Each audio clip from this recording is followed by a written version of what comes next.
Concluyó el primer debate entre la y los candidatos a la presidencia de México y le damos la bienvenida a esta mesa de análisis de Capital 21 en la que vamos a discutir cuáles fueron las estrategias, cuáles fueron las posturas de cada uno de la y de los candidatos.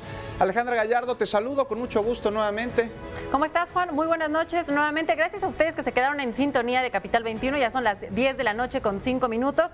Y a continuación, de la mano de 4 especialistas, vamos a analizar lo que ocurrió esta noche en el primer debate entre los aspirantes a la presidencia de la República. ¿Cuáles fueron sus propuestas y su desempeño? Quédense con nosotros. Comenzamos. E iniciamos dando la bienvenida a nuestros invitados. Canek Ballesteros, consultor político. Bienvenido a Capital 21. Juan, Alejandra, ¿qué tal? Buenas noches. Buenas noches a todas las personas también que me acompañan en esta mesa y a toda la audiencia allá en casa. Pues un debate que yo la verdad tenía expectativas mayores. Pintaba como para hacer un muy buen agarrón, pero bueno, no sé, salvo lo que opinen mis compañeros y mi compañera de panel, creo que terminó siendo un tanto monótono. Hay algunas cosas que destacar, obviamente, pero creo que nos quedaban a deber un poquito. Canek, bienvenido, muy buenas noches, agradecemos tu presencia y tu opinión. Damos también la bienvenida a Norma Ruiz Salas. Ella es gerente de programas del Instituto Republicano Internacional. Bienvenida y también brevemente tu panorama de este debate. Muchas gracias, Alejandro, muchas gracias, Juan. Bueno, yo coincido con Canek, creo que nos quedaron a deber en el debate. Me parece que no logra mover mucho la aguja de los votantes, ya que básicamente los candidatos vinieron a repetir de una mejor o peor manera lo que ya nos venían diciendo. En lo personal no me aporta nada nuevo, ninguna idea nueva. Cada uno se dirigió directamente a su audiencia y no salió a buscar otros votantes, que debió haber sido el objetivo. Entonces, en ese sentido coincido totalmente. Me parece que nos quedan a deber y bueno, salvo el formato que ayudó muchísimo, pudo haberse un debate bastante monótono y a lo mejor incluso hasta aburrido. Y también nos acompaña esta noche Carlos Javier González Robles. Él es maestro en Administración Pública por la Escuela Nacional de Administración de la República Francesa. Bienvenido a Capital. Gracias, Juan. Buenas noches a todos. Yo creo que la nota es que el debate no dio nota y lo vamos a ir analizando a lo largo de este programa. Agradecemos también la presencia en esta noche de José Antonio López Sosa. Él es analista político y periodista. Muchas gracias por acompañarnos. Por supuesto, además de conocer tu opinión respecto a este debate, al igual que nuestros acompañantes en esta noche, habrá una pregunta para todos nuestros panelistas. Este debate prometía ser un debate inédito, renovado y flexible. ¿Ocurrió así? Pues buenas noches, Juan, Alejandra, muchas gracias por la invitación. Me parece que el debate que presenciamos hoy es el reflejo de cómo opera el sistema político en nuestro país, de la crisis que tenemos de partidos políticos y sobre todo de la poca credibilidad que hay sobre la clase política en general. Vimos a 5 candidatos, 2 independientes, pero que fueron en algún momento de algún partido político, es decir, no hubo en el mundo de la política. No hubo ningún candidato ciudadano verdaderamente independiente y vimos que el nivel del debate pues se centró prioritariamente en acusaciones unos contra otros, principalmente contra el puntero, y me parece que tomaron como base las encuestas para saber contra quién tenían que salir en este debate. Y bueno, el debate comenzó con una pregunta directa a los candidatos. ¿Cómo combatir la violencia en el país? Cada uno de ellos tuvo un tiempo determinado para decir cuáles son sus propuestas, cuáles son sus estrategias. Vimos, Canek, que todos se comprometen a acabar con la violencia y a mejorar la seguridad. ¿Alguno de ellos dio alguna propuesta, planteó alguna estrategia? ¿Cuáles serían estas? Sí, claro que sí. Bueno, desde mi punto de vista, claro que hubo propuestas y claro que hay estrategias, pero más allá de lo que la audiencia haya podido identificar en sus televisores o en sus pantallas, yo quisiera puntualizar lo siguiente, sobre todo. Hay 2 posturas, básicamente. Una postura es la de la seguridad desde el esquema policial, que es la postura que ya conocemos, que fue la de Calderón, que fue la que continuó Enrique Peña Nieto y que es la que básicamente la mayoría de los candidatos dice que va a continuar de ganar ellos. No lo dicen abiertamente, pero sí dicen más policía, el ejército en las calles, profesionalización, mayor capacidad de investigación o, bueno, resulta que el problema es que la policía o las fuerzas de seguridad no saben investigar, entonces mayor inteligencia. Eso por un lado, básicamente en el Bronco, en Margarita Zavala, en Mid y en Anaya. Y por otro lado, pero que no alcanza como a aterrizarla bien, López Obrador, que más bien habla de la seguridad desde un enfoque que no es tanto el policial, sino la seguridad humana, ¿no? Él dice, para que se acabe toda esta problemática y toda esta guerra que tenemos aquí, no solamente necesitamos fuerza pública en la calle. De hecho, él no lo dijo en este momento, pero él está a favor de que se retire el ejército de las calles y que lo que hay que hacer es garantizar educación, mejores salarios, ¿no? empleo, para que las personas, o en este caso los jóvenes, eso sí lo dijo, no caigan en las garras del crimen organizado, ¿no? No llega a aterrizar como tal una propuesta del todo concreta, pero sí se alcanza a vislumbrar estas dos posturas. Por un lado, continuar en la vía de los hechos con el ejército y la policía en las calles, y por el otro, revisar qué es lo que está pasando para atacar los problemas estructurales de fondo. Juan, panelistas, si les parece, pues antes de comenzar a desmenuzar los principales tres ejes, los principales tres temas sobre los que se centró este debate, me gustaría dar un tiempo a cada uno de ustedes. El debate, bueno, tenía como objetivo informar a la ciudadanía para que el 1 de julio podamos acudir a las urnas a realizar un voto realmente informado. ¿Te parece si comenzamos contigo? ¿Podremos, después de ver este primer debate, aún tenemos 2 fechas pendientes más, llegar a un voto informado? Pues me parece que no está cumpliendo el cometido como tal. La propuesta, regresando a lo de seguridad, la única propuesta tangible fue la del Bronco de cortarle las manos a los que roban, ¿no? Esto me parece, pues, esta es de risa, y así es de risa las propuestas y lo que esto fue lo más concreto, ¿no? Me parece que fue el aventarse unos contra otros, el sacarse sus trapitos al sol, el decir quién es más corrupto y quién ha hecho peores cosas. Y esto no nos lleva bajo ninguna circunstancia a tener un voto más consciente o a decir, bueno, me gustó más la propuesta de tal candidato o de tal candidata.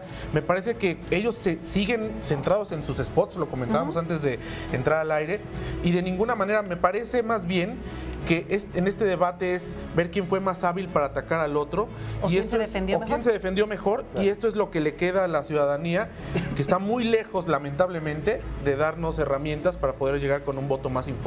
Norma, ¿tu opinión? ¿Podremos emitir un voto más informado el 1 de julio después de este primer debate? No, yo coincido con los panelistas. Creo que hubo propuestas muy vagas, pocas acciones concretas. En ese sentido, bueno, me parece que Anaya se dedicó a atacar y perdió la oportunidad de posicionarse después de López Obrador. Mid queriendo salir libre y desmarcarse del prismo, un esfuerzo desde mi punto de vista mal logrado porque divagaba demasiado y no concretaba en ese objetivo. AMLO me parece que perdió la oportunidad de quizás ser un poco más claro respecto a sus propuestas y despejar muchas de las dudas que puede tener la ciudadanía. El Bronco, bueno, básicamente siendo él y descolocando al resto de los candidatos, y Margarita reafirmando esta posición de continuar con la estrategia que tenía Calderón y, bueno, también confirmando la posición conservadora que normalmente tiene. En ese sentido, como bien mencionas, en realidad todos vinieron como un poco a atacarse, a repetir lo que ya nos venían diciendo, y desde mi punto de vista no sé si esto nos logre ayudar a tener un voto informado rumbo a la elección. Carlos, ¿tu respuesta? No, yo también creo que no ayudó a la información del ciudadano, que finalmente es el cliente final a quien deben de ir dirigidos estos mensajes. Y no ayudó porque no hubo realmente una conexión entre lo que han venido diciendo a todo lo largo de los segmentos, de los spots que han dado los candidatos, con lo que realmente van a aterrizar. Hay algo que me llamó la atención una parte de forma que dijeron que es importante que estas promesas de campaña puedan incorporarse en los programas de gobierno. Eso es muy importante porque la realidad es que actualmente en México tenemos descoordinado lo que son las propuestas de campaña de lo que viene a ser el Plan Nacional de Desarrollo, en el cual en teoría se deben de plasmar las propuestas de campaña. Bueno, alguien por ahí lo mencionó, no hablaban del Plan Nacional de Desarrollo como tal, porque el Plan Nacional de Desarrollo tiene una serie de debilidades institucionales propias, pero creo que sí es importante que no solamente nos digan que estas campañas, que estas propuestas de campaña van a estar incorporadas a los planes de gobierno, pero que nos digan cuáles son específicamente estas propuestas, que el día de hoy, salvo la del Bronco que le va a mochar la mano a los ladrones, no vimos absolutamente ninguna concreta. Canek. Sí, bueno, regresando un poco así como más a lo general,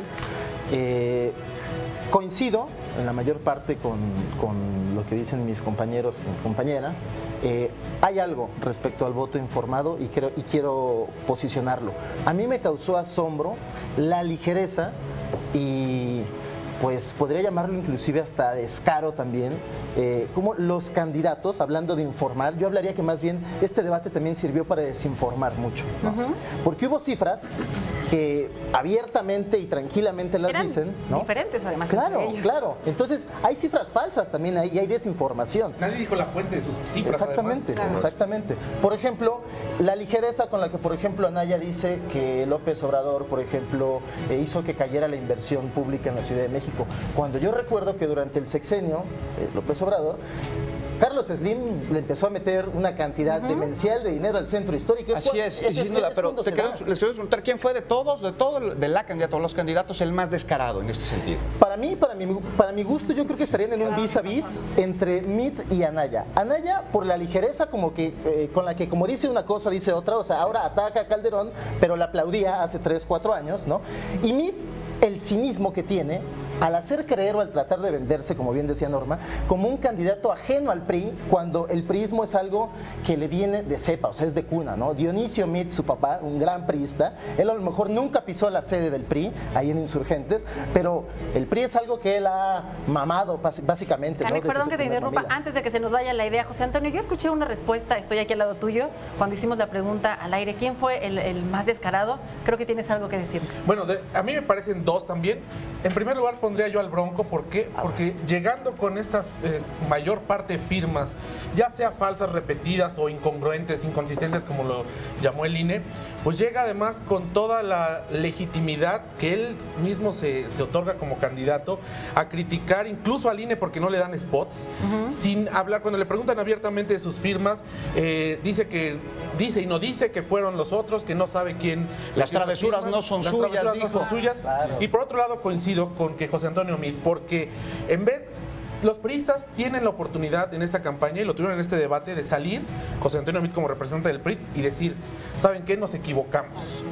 Vamos a pedir una disculpa por todas las agravantes que hemos hecho en este sexenio y vamos para adelante. Pero eso no ocurrió ni va a ocurrir y él se para como si fuese un candidato asistémico. El descaro de una disculpa no otorgada. Norma, ¿cuál fue el más descarado de todos? Pues yo creo que coincidiría con José respecto al Bronco. Me parece que no tiene la cara como para venir a llegar y criticar al INE. Además, quiere hacer una diferenciación con el resto de los partidos, mientras que él en realidad viene del priismo y gobernó en Nuevo León a partir de la plataforma del PRI, además queriéndose achacar muchos de los logros de la sociedad civil nuevoleonense y sumárselos como si fuera una medalla de él, cuando en realidad no, él fue de los primeros opositores a todo el tema de la fiscalía que fue impulsada por sociedad civil. Entonces, en ese sentido también me resultó el más descarado, probablemente seguido de Meade y de Anaya, que igual queriendo desmarcarse mucho de lo que han hecho sus partidos en el gobierno. Desde mi punto de vista, yo creo que esos son los tres ganadores. Bueno, y según su opinión, ¿quién fue el más agresivo? ¿El que menos propuestas dio y el que más atacó a sus adversarios? Yo creo que el que más atacó fue Anaya, definitivamente, por una necesidad que además era de esperarse, porque él tenía que posicionarse como la segunda opción opositora a un gobierno que representa a José Antonio Meade, la continuidad. ¿Pero con qué elementos atacó? Dinos. Mira, yo te voy a decir una cosa, el asunto del crecimiento económico de la Ciudad de México, que no se dio de manera adecuada en el periodo de Andrés Manuel López Obrador, hay cifras de la OCDE que lo confirman, o sea, no es una cuestión que lo hayan inventado para golpear a Andrés Manuel, es algo que existe desde hace muchos años. La calidad de vida, de los índices de calidad de vida en el gobierno de Andrés Manuel, en 13 delegaciones políticas de la Ciudad de México, bajó de manera importante. Son cifras de la OCDE, ya hay cifras de la ONU. Pero independientemente de eso, este tipo de circunstancias en las cuales se viene a dar un debate que vamos a buscar el segundo lugar, a mí me parece francamente aberrante. Y el cinismo, yo lo vi de mayor manera en Ricardo Anaya y en José Antonio Meade por esta necesidad de pelearse por el segundo lugar. Me parece verdaderamente aberrante que quiere ser presidente de la República y lo que hace es atacarse entre ellos para ver quién se queda con la medalla de plata. Entonces, habrá que ver cómo se vienen dando todas las campañas y cómo se vienen dando las propuestas, pero yo creo que el día de hoy no obtuvimos absolutamente nada diferente de lo que ya sabíamos. Bueno, en este caso tu opinión, pues como mujer, a la candidata Margarita Zavala, la candidata independiente. Mucho habló ella sobre defender a las mujeres, proteger a las mujeres, y bueno, en redes sociales los comentarios giraron en torno a eso. Parece que ese fue su único mensaje. Sí, la verdad, a mí Margarita me quedó a deber bastante. Creo que se le notó muy insegura, era muy vaga en los comentarios que hacía y le costaba muchísimo profundizar respecto a sus posturas. También respecto a estas cuestiones que habló acerca de las mujeres, me parece que lo hace desde una visión muy del sector de mujeres como desde la población, no desde una perspectiva de género real, o sea, no desde una perspectiva de género transversal a todas las políticas públicas. Entonces, en ese sentido, la verdad es que a mí no me gustó tanto su participación participación, esperaba mucho más de ella y me quedó a deber bastante. Y quedó a deber con el sentido del matrimonio igualitario, no contestó a la pregunta, se quedó a medias. Sí, me parece que ella y otros candidatos también, o sea, evitaron meterse en controversias tanto respecto al tema de diversidad sexual como quizá el tema de los derechos sexuales y reproductivos de las mujeres, que fue otro tema que de manera obvia evitaron. Y bueno, en ese sentido que es una agenda sumamente importante para diversos colectivos y que es aparte de la agenda de derechos humanos que se ha estado persiguiendo desde hace mucho tiempo. Me sorprendió las limitantes de Margarita Zavala para desenvolverse en un debate y para se mostraba inclusive nerviosa. Sí, su falta de capacidad de oratoria, que además si está preparándose para ser candidata independiente desde hace mucho tiempo, puede ser que no la tuviera, pero hubiera podido entrenarla bien a alguien para poderse presentar. Me parece que hubo muchas limitantes y esto pues se viene a ir contra su propia candidatura. A ver quién de ustedes me quiere responder. Continuando con Margarita Zavala, se hicieron muchas comparaciones y muchas menciones respecto a la relación de su esposo, el expresidente Felipe Calderón. ¿Qué opinan al respecto? ¿Está bien que se le vincule? Como ella lo dice, ella es una persona independiente, no deben de vincular a la manera en la que gobernó este presidente. ¿Quién me responde? Yo creo que es natural el hecho de que se dé esa comparación. Hay cosas que no comparto, por ejemplo, o sea, una cosa es que tú digas, tú eres candidata por tu marido, o sea, porque eres la esposa de, ¿no? En este caso Felipe Calderón. Eso sí lo considero que es deleznable, porque es invisibilizar a la persona. Claro. ¿No? Margarita puede tener su carrera que puede ser válida o puede, puede ¿ella ser hubiera nula. podido llegar a esta candidatura sin haber sido la esposa de un expresidente? Yo creo que en este caso... Ella tiene una carrera política. Tiene una carrera política, pero que era incipiente, había sido solamente pues, diputada. Como primera dama, su papel fue realmente muy gris y esa es la crítica principal. Aquí el asunto es, a ver, tú estuviste con tu esposo, con Felipe Calderón, durante todo su sexenio, durante este baño de sangre que fue el calderonismo, y nunca te manifestaste y nunca dijiste nada. ¿Cómo ahora entonces? ¿No? Pero hay que plantear el contexto, porque también Margarita Zavala, sin defenderla, yo coincido con ustedes que fue un catástrofe su intervención en este debate, sí. Pero en el contexto en el cual Margarita Zavala se convierte en primera dama, veníamos saliendo de la primera dama que era Marta Sagún, que era la que realmente gobernaba en este país. Entonces, yo creo que esa visión de discreción fue voluntariamente aceptada, ya es más, hasta impuesta tal vez por el presidente Calderón en su momento, pero yo estoy de acuerdo contigo. En esta circunstancia, si no puede ser crítica con un gobierno que evidentemente hizo cosas malas porque lo presidió tu marido, pues entonces tampoco puedes presidir un país. Claro. Eso es lo que le faltó. Fue incapaz de decir que estaba en contra o que aprobaba. Le dio la vuelta cuando le preguntaron. Tuvo la oportunidad de manifestarse y criticar al gobierno de su marido. Es decir esto estuvo mal, tuvo esta gran oportunidad y la desperdició. Entonces ahí volvemos a ver una manera de si hay a lo mejor. Sí, y vemos que entonces si hay algún tipo de apoyo o hay algún tipo de apego más allá del matrimonial, incluso en lo político, y esto es muy peligroso. Además, creo que, o sea, respecto a esta opinión, creo que alguna de las críticas que se hacen es porque básicamente ella lo que propone es una continuidad a la estrategia que planteó Calderón originalmente. Entonces, tampoco es una necesidad de querer invisibilizarla, pero si su proyecto básicamente lo que plantea es continuar con cada uno de los ejes que planteó el calderonismo, bueno, hacer como la conexión entre ellos dos, pues resulta complicada. Sin duda alguna, Canek, la amnistía que propone Andrés Manuel López Obrador fue señalada por los demás candidatos. Sí, pues es un tema, la verdad, un tanto escabroso. Yo recuerdo muy bien, y recordando que en el debate Anaya decía, entren a este link y aquí está el video, yo me acuerdo que cuando vi el encabezado, vi la nota en medios, dije, a ver, voy a buscar el video a ver si está. Y lo que Andrés dice en ese video, me acuerdo bien, creo que es en la montaña de Guerrero, cuando le preguntan qué onda, qué hubo, cómo le vas a hacer para el tema de la seguridad y el narcotráfico, él dice, mira, yo estoy abierto a todo. Estoy valorando todas las posibilidades y dentro de esas posibilidades estaría dispuesto inclusive a hablar de amnistía. Anaya, obviamente que fue el más aguerrido, el más incisivo, lo compara con el tema de lo que pasó en Colombia, solamente que Anaya también confunde. El caso de Colombia son dos momentos distintos. Uno es el Plan Colombia, que es cuando entra Estados Unidos con esos asesores en materia de seguridad, que fue lo que hicieron aquí en México con la iniciativa Mérida. Y el siguiente punto es cuando se trata de dar este proceso de pacificación, ¿no? ¿Por qué? Porque obviamente realmente si seguimos por este rumbo, que es el que ellos están planteando, Meade, Anaya, Calderón, que es más fuerza pública, lo que va a seguir pasando es, vamos a seguir cortando cabezas de esta hidra.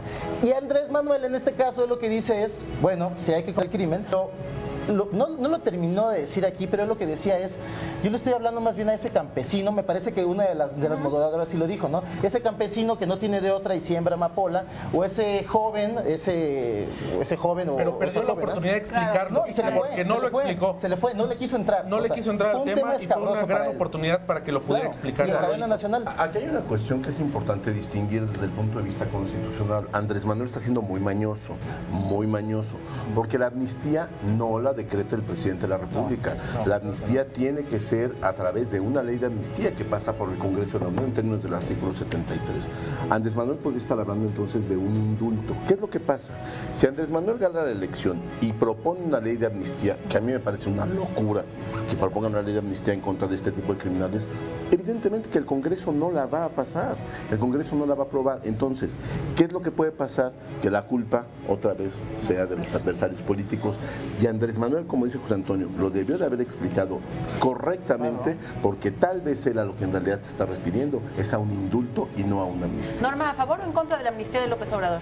No, bueno, en contra definitivamente. A mí también me parece una aberración intentar plantear este tipo de cuestiones y creo igual, coincido con todos, perdió una oportunidad de oro de explicar en realidad de qué se trataba su estrategia de seguridad. Solamente divagó en hacer referencia a sus éxitos pasados como jefe de gobierno y fue muy poco concreto a la hora de plantear qué es lo que realmente haría para combatir al crimen. Y en todo caso solamente planteó cuestiones que tenían que ver precisamente con el tema de desarrollo económico y otro tipo de cuestiones, dejando de lado cosas muy importantes como quizá política de drogas, prevención social de la violencia y otros elementos que realmente pueden sumar a la estrategia que él más o menos ha dejado ver que visibiliza para el país. Carlos Javier, el moche de la mano que propone el candidato independiente Calderón, el Bronco, es un discurso... Bueno, es un discurso obviamente porque, como decíamos al principio, la nota del debate es que no hay nota, y el debate, pues a lo mejor la nota va a ser el moche de la mano. Mira, yo creo que lo está manejando, la verdad a mí el Bronco sí me gustó, creo que se está manejando muy bien, por lo menos desde el punto de vista mediático, para posicionarse en el subconsciente colectivo como una verdadera opción. Pero bueno, evidentemente el moche de la mano es algo que está súper superado por todos los convenios internacionales en materia de derechos humanos, de los cuales México es parte, ¿no? Entonces, evidentemente es una ocurrencia, pero creo yo, bueno, para ¿alguna propuesta sí jalaría votos? O sea, es decir, ¿habría quien sí lo apoye y que por esa decisión voten por él? Pues mira, yo te voy a decir, acuérdate que el partido que defiende la vida en este país, que es el Partido Verde, propuso la pena de muerte, ¿no? Y la cadena perpetua. Y la cadena perpetua, y quién sabe qué tantas incongruencias. Cuauhtémoc Gutiérrez de la Torre proponía castración química para violadores, por ejemplo, también. Y ojo, finalmente le está hablando a ese tipo de audiencia, o sea, finalmente le está hablando a esa audiencia, esa ciudadanía tan harta socialmente que estaría dispuesto a aceptar este tipo de cuestiones. A mí me preocupó más su propuesta de las prepas militarizadas, que fue de las pocas propuestas concretas que se dijeron. Me parece que es con una ligereza el hablar de una preparatoria, de la intervención del ejército en las preparatorias del Estado, que por lo menos así fue como lo manifestó, porque estamos hablando de una instrucción militar como si estuviésemos en vísperas de una guerra civil o como si tuviéramos la necesidad de involucrar a las Fuerzas Armadas en la educación. ¿Cuánto nos costó mandar al ejército a los cuarteles después de los gobiernos militares? ¿Cuántas experiencias de gobiernos militares hay en América Latina, en el mundo, como para ahora quererlos meter en la educación de los adolescentes? Canek, con respecto a esto, habló de reforzar a la policía. Sí, y aparte quiero tocar otro tema. Ahorita en Twitter, mientras estaba el debate, Calderón hacía un comentario y ponía como la definición de lo que era amnistía. No Calderón el Bronco, sino Felipe. Segundo apellido. Claro. Y bueno, aquí el asunto es que realmente cuando estamos hablando de seguir metiendo al ejército en esferas que no le competen, porque el ejército mexicano no está capacitado para eso, por eso lo rechazaron para ser parte de las misiones de paz, por ejemplo, de Naciones Unidas, porque les dijeron, el ejército mexicano no puede ser de los cascos azules porque no tiene ningún respeto por los derechos humanos, no sabe de eso, no le interesa, no están capacitados para. Ahora los quieren meter en educación, ¿no? Mira, pero eso... Y lo que ha generado es una masacre realmente. ¿Y cuál es la definición de masacre? Dice otro compañero de ustedes, colega periodista, Mauricio Montes de Oca. La masacre es precisamente personas inocentes muriendo desprotegidas a manos colaterales le han llamado. que aquí le han llamado daños colaterales. Pero a ver, pero acá hay una cuestión. El ejército está en la calle no por voluntad propia. No, ellos mismos. El ejército está en la calle por la incompetencia de los políticos en materias de seguridad pública. Por eso esta ley que se necesita de seguridad nacional para que regule adecuadamente el actuar del ejército es indispensable. Y la venimos discutiendo hace 12 años. Los dos partidos, PRI, PAN, PRD, Morena, todos estos, no han hecho absolutamente ningún esfuerzo precisamente real en este primer por tema esta que fue regularización. seguridad pública y violencia, escuchamos propuestas como este, el ejército en las aulas, moches de mano, amnistías para los delincuentes. La pregunta que se hizo abiertamente a los candidatos es ¿qué medidas tomará para combatir la delincuencia y qué le hace pensar que tendrá éxito en donde otros han fracasado? Brevemente cada uno de ustedes, empezamos por este lado. Pues yo creo ¿Cuál fue la mejor propuesta que escuchaste, la mejor respuesta? No hubo una propuesta como tal. Yo creo que todo cayó en la retórica, en el discurso, en el vamos a hacer, en el barriendo de arriba para abajo, en el vamos a mantener a las policías, vamos a fortalecerlas, pero no nos dicen cómo. Nos hablaron de crear una nueva agencia de investigaciones, de regresar la seguridad pública a una secretaría, sacarla de gobernación, pero nada de eso garantiza una real, ¿cómo lo van a hacer y una real solución al problema tan grave que tenemos en seguridad. Norma, la mejor respuesta a esta pregunta. Pues sí, me parece que básicamente todos fueron bastante repetitivos en lo que ya venían diciendo y no plantearon nada nuevo. O sea, a pesar de querer hacer esta desmarcación con las estrategias que se han venido hablando, todos básicamente proponieron fortalecer lo que ya existe. O sea, en realidad nadie innovó en respecto al tema de seguridad. Volvemos a lo mismo, pudieron haber tocado política de drogas y nadie se quiso meter en ese tema. Quizá ahí a lo mejor pudo haber sido Anaya. Mitzi dijo que no estaba del todo de acuerdo con eso porque eso no solucionó. Fue el único que tocó el tema, pero dijo eso es solamente una parte. ¿no? Sí, Dijo, pero o sea, no en un tema propositivo de mencionar una acción concreta respecto a Carlos política Javier, ¿tu de mejor drogas. respuesta a esta pregunta? Ninguna. La de Margarita de Valores contra la delincuencia se me hace una cosa francamente pueril. De Mida hay una cosa que me llama la atención, que propone un código penal federal, eso se me hace que es interesante, y también la parte de crear agencias especializadas por cada tipo de delito, me parece bueno. De Anaya la parte de desmantelar, no descabezar, se tiene muchos años que se viene diciendo eso, no se ha hecho, y bueno, nada más, y el Bronco pues que le vamos a echar la ¿tu mano. mejor respuesta a esta pregunta? Bueno, a mí lo que me llama la atención de esta parte es cuando Mid habla desde su experiencia y su expertise como exsecretario de Hacienda y Crédito Público, de perseguir la huella del dinero, también lo dice así como muy rápidamente. El asunto es que tú no puedes decir eso después de haber sido secretario de Hacienda, porque ya estuviste ahí y no lo hiciste, o sea, como ¿por qué ahora sí se te ocurre, no? Y vamos a seguir hablando de este tema y de todos los temas que se trataron en el debate, pero será después de un corte, no se vaya, regresamos.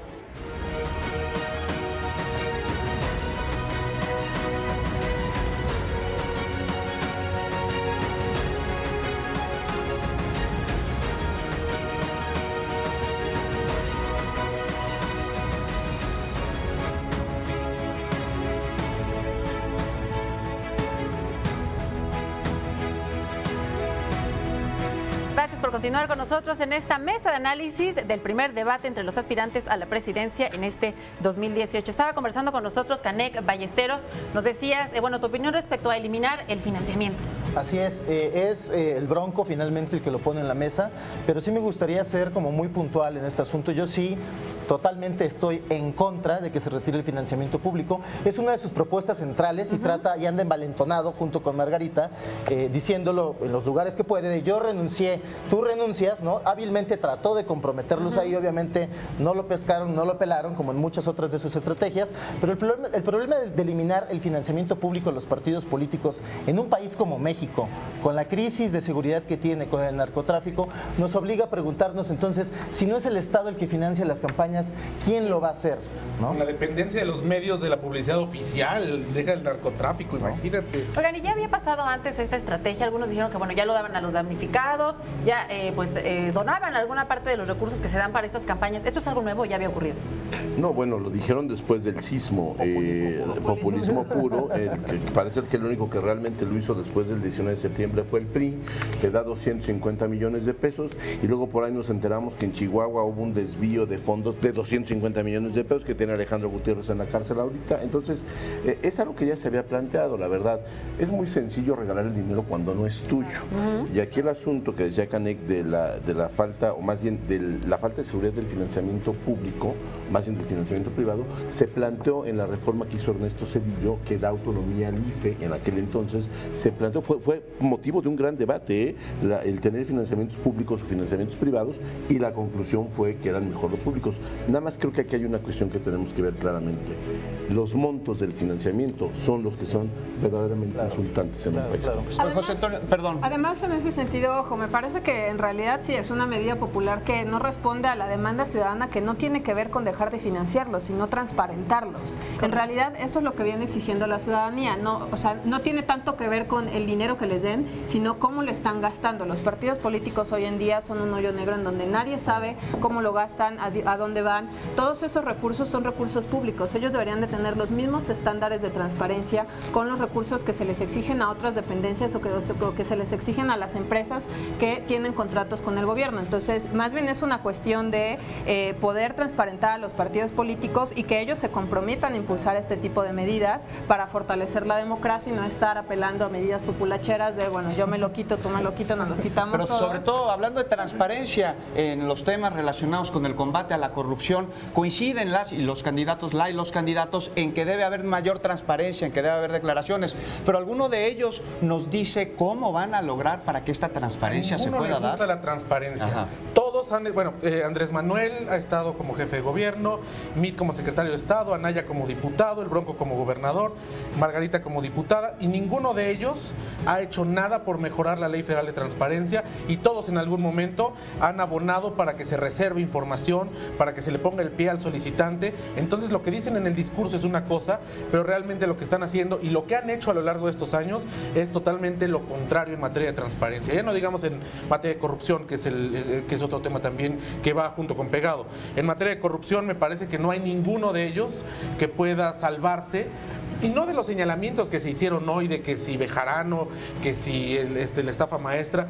Hay muchos más casos en los que ellos han estado envueltos y no han dado explicaciones claras. Y es más, la justicia ni siquiera ha llegado a determinar si efectivamente fueron responsables o no. Porque así es la ley en México, porque así son las instituciones. Justamente el combate a la corrupción y la impunidad fue el segundo tema central del debate. La pregunta fue, ¿qué propone para combatir la corrupción y que tenga un efecto a corto plazo? Cada uno pues dio su propuesta. Andrés Manuel López Obrador dijo que él no tendrá pensión, que va a vender el avión presidencial. Pero ¿Cuáles mira, fueron? yo aquí veo hasta una cuestión que denota un cinismo de los candidatos. Todos coinciden en que es importantísimo y fundamental un fiscal anticorrupción autónomo y un fiscal general de la República autónomo.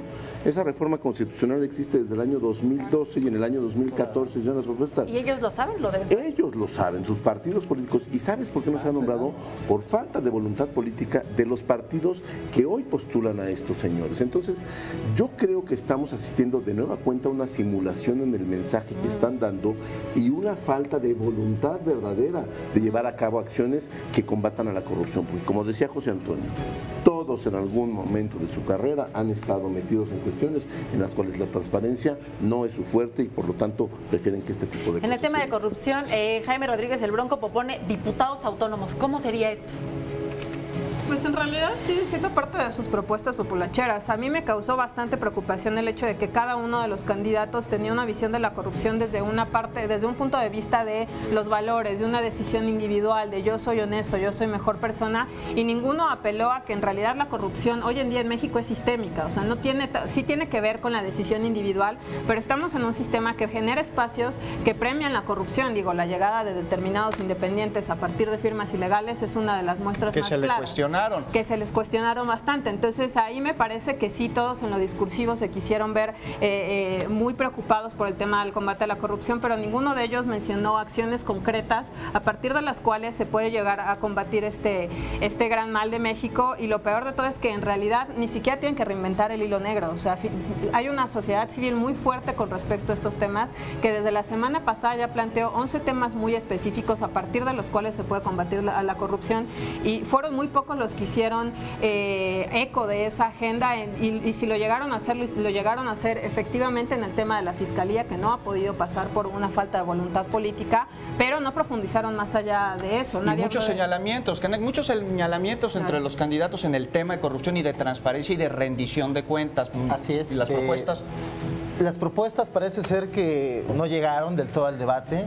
Yo no entiendo si también utilizaron como este primer encontronazo como para medirse también, ¿no?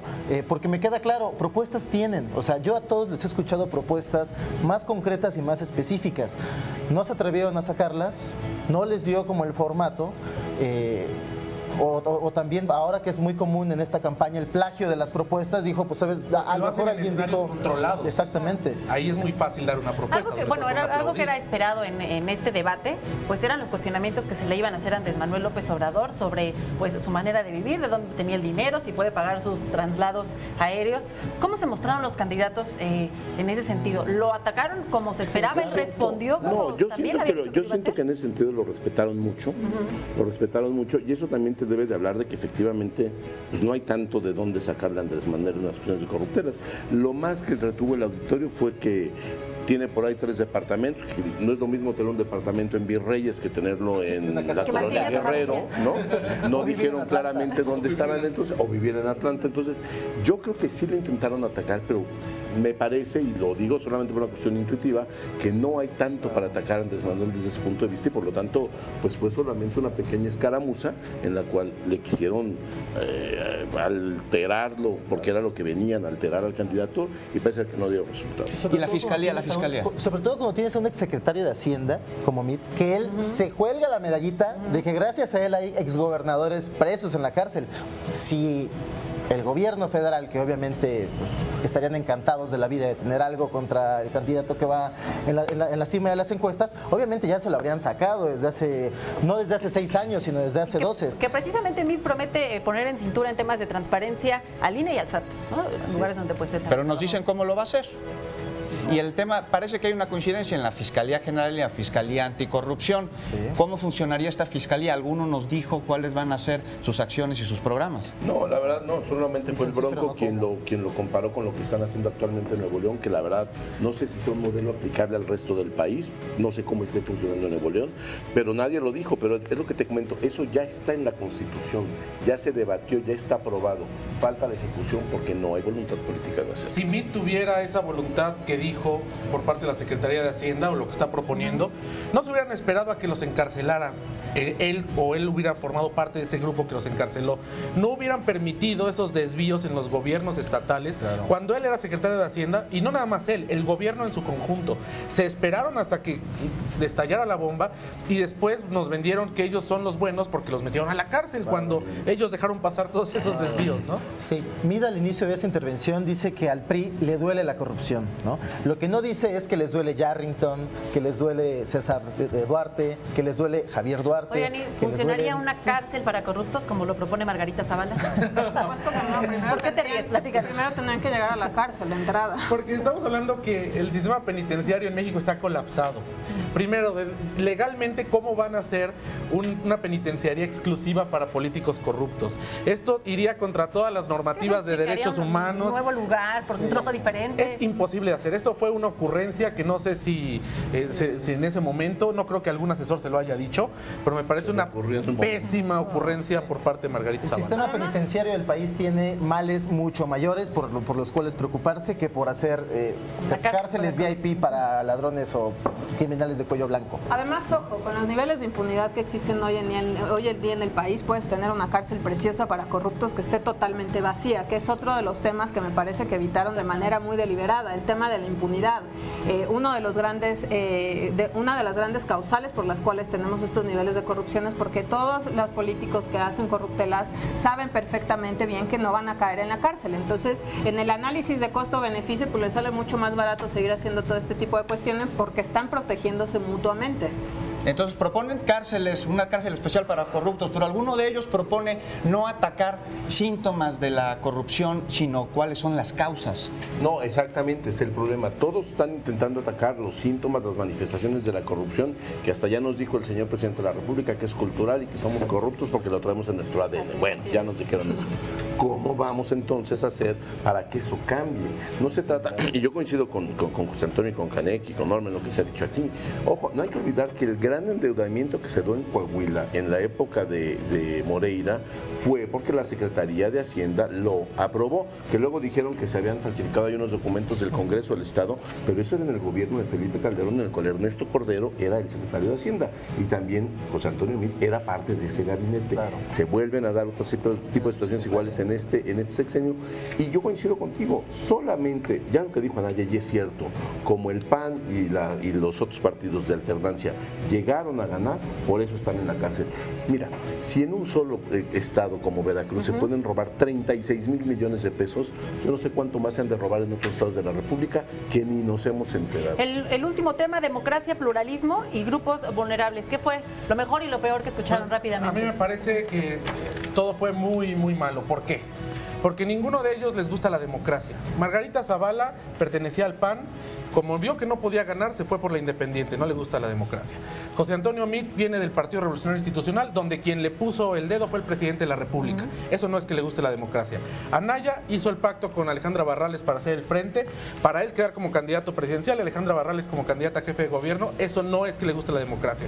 Andrés Manuel López Obrador lleva su tercer campaña para ser presidente de la República, no le gusta la democracia porque no deja que se generen cuadros. Y bueno, el Bronco, pues con las firmas que presentó, y también cuando no lo postuló el PRI, es cuando renuncia de Nuevo León al PRI, eso tampoco es que les gusta la democracia. No tienen cara para hablar de democracia y me parece que no hubo ninguna propuesta concreta con relación a la democracia y todo es populismo. De hecho fue en el bloque donde pues menos se aportó.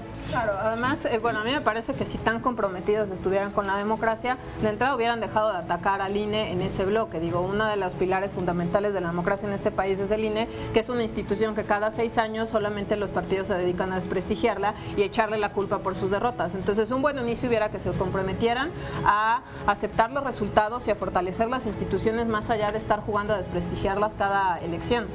Bueno, pues estamos a unos minutos de despedir esta transmisión y por supuesto que antes les gustaría saber su opinión en 1 minuto y medio, cada uno que nos diga brevemente su resumen de este primer debate y qué es lo que esperamos para el segundo debate. ¿Te parece si empezamos contigo, José Antonio? Pues mira, a mí me parece decepcionante este primer debate en el sentido, como lo hemos comentado a lo largo de esta mesa, que no hubo propuestas concretas, que se limitaron a estarse atacando los unos a los otros, quizás midiendo el terreno como decían hace un momento, pero sí hubo oportunidad para que todos clarificaran muchas dudas que tienen pues los ciudadanos. Y algo que me pareció que hizo falta fue hablar de libertad de expresión de medios de comunicación, en especial cuando en estos días se señaló por parte de organismos internacionales el problema tan severo que hay por parte de la publicidad oficial en medios de comunicación. Esto no se abordó, no sabemos qué van a hacer los candidatos, no sabemos si van a seguir usando los recursos públicos para dominar a los medios de comunicación. Quedó en el aire, ojalá que para el próximo debate se toque, porque además somos el país con más periodistas asesinados y ninguno de los candidatos hizo referencia a alguno de nuestros colegas que han sido asesinados. Me parece que esos son temas que quedan pendientes y ojalá que puntualicen en el próximo debate. El formato sin lugar a dudas fue mejor que el anterior, pero sí me parece que nos quedan a deber y es el reflejo de la democracia y del sistema político que tenemos en el país. Norma, tu resumen y qué esperamos para el próximo debate. Sí, a mí me parece igual, nos quedaron a ver muchísimo. Nuevamente, realmente no creo que vaya a modificar mucho las preferencias de los votantes porque fue muy repetitivo con lo que ya venían diciendo. Hubo un exceso de ataques y una carencia total de propuestas. En ese sentido, creo que ninguno conectó realmente con la audiencia, se fueron exactamente igual. La mayoría se mantuvo en un status quo y hubo poca voluntad de arriesgarse para salir a ganarse al votante y más bien quedarse con lo que estaban y no arriesgar absolutamente nada. Carlos. Mira, yo hay una cosa que quiero resaltar que dijo el Bronco y que me parece sensata. Fue el único que habló de la segunda vuelta. Quien vaya a ser presidente de la República los siguientes 6 años es alguien que va a gobernar con la mayoría del país en contra de él. Así no se puede gobernar en un país. Yo creo que este debate sí nos dejó de ver mucho porque en realidad las propuestas brillaron por su ausencia. No hubo realmente, no creo que vaya a modificar en lo absoluto las preferencias electorales como van. Creo que Andrés Manuel salió muy bien librado porque en realidad pues salió igual que como llegó, ¿no? Como él dice, no le quitaron ni una pluma a su gallo. Creo que el Bronco se va a empezar a posicionar, se va a dar a notar en la contienda electoral sin ninguna posibilidad real de ganar. Pero creo que el debate, lo que tenemos que esperar en el próximo debate ya son cuestiones económicas, acciones, objetivos y metas concretas. Canek.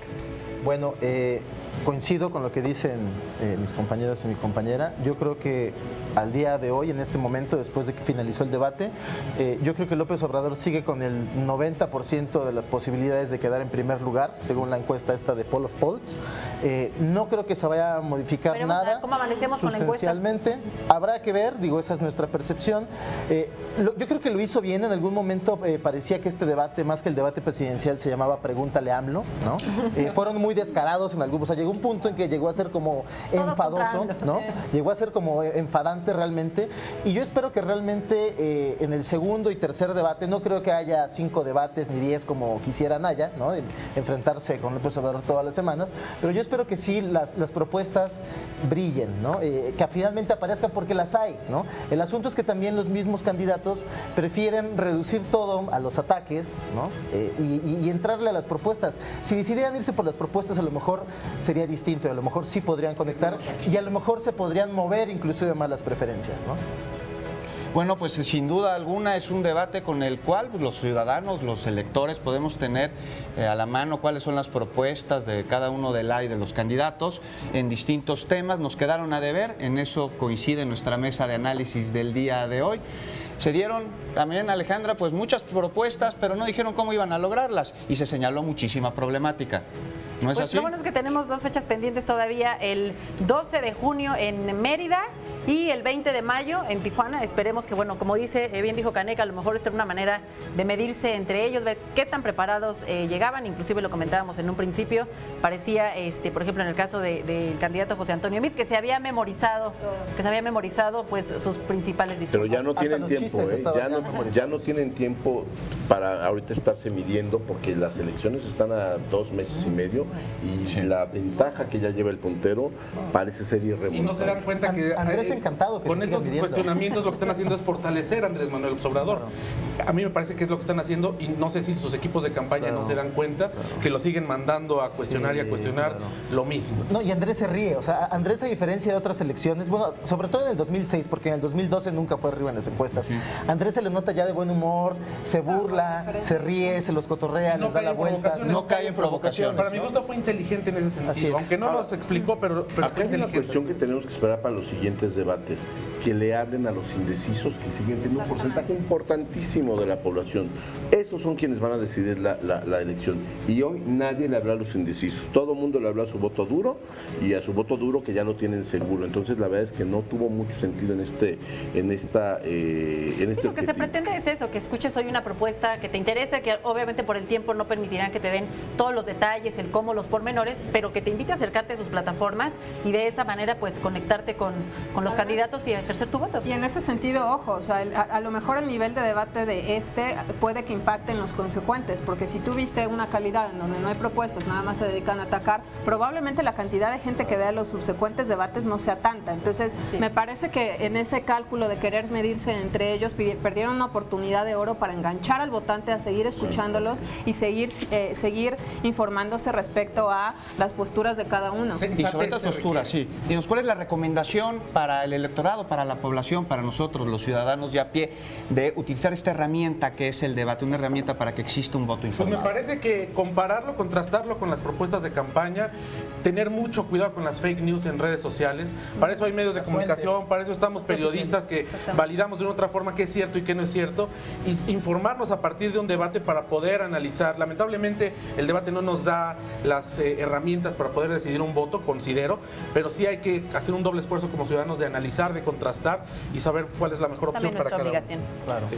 Pues una gran herramienta, entonces, los debates, esperamos que vengan 2, y se espera que los próximos debates sean igual de tibios, que haya más propuestas, que haya más ataques. No, yo creo que tienen que ser mucho más contundentes, sobre todo yo creo que el que va a continuar con la misma estrategia es Andrés Manuel, porque a él le conviene muy bien, pero los demás tienen que ser mucho más contundentes.